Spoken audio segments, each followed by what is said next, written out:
You've been talking here today about fostering connectivity across borders. Why is this such an important subject? Absolutely important as we're trying to ensure that world trade is facilitated to the extent possible and that risks are addressed as goods and people are crossing borders.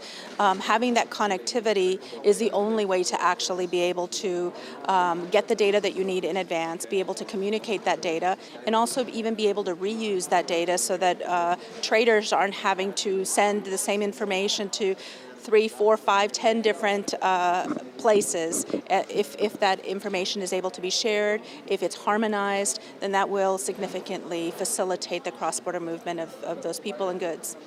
So if we've got better communication, better connectivity across borders, does this help sustainability? Absolutely. I think that if you're talking about sustainability from the perspective of the environment and those aspects, if you're able to facilitate the cross-border movement of goods, then trucks and trains and planes are not having to stand idle or to waste time running and burning things that aren't good for the environment. And so the faster and more connected we are in being able to automate the review and examination process, the quicker those conveyances are moving and the less impact to the environment. So what are the major challenges you face in trying to facilitate those cross-border connectivities? Well, there's quite a bit of challenges. Clearly around the world, the level of development is very different. In some countries that are highly developed, we find that there's not very good harmonization amongst the different neighboring countries, and in some cases even within the country where there's different regulatory agencies, there's still some infighting, too strong of a word, but some lack of coordination that takes place amongst the regulatory agencies that could really be facilitated with a little bit more closer communication and collaboration. It seems odd that there's a reluctance to collaborate, because you would expect that people would see that it's in their interest, certainly from a perspective of trade and development, to collaborate across borders.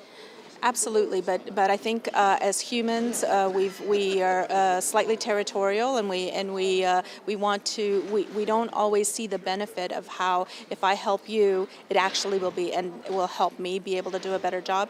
In the area of trade facilitation, one of the important concepts that was put into the agreement when it was negotiated was this idea of the National Committees on Trade Facilitation, and the idea was brilliant, because what the idea was that at a cabinet level within every country, the government would bring together these important decision makers and preferably also include the private stakeholders. And together at this high level, these smart, brilliant people would be able to make the decisions that it takes to actually execute a facilitated trade at the ground level.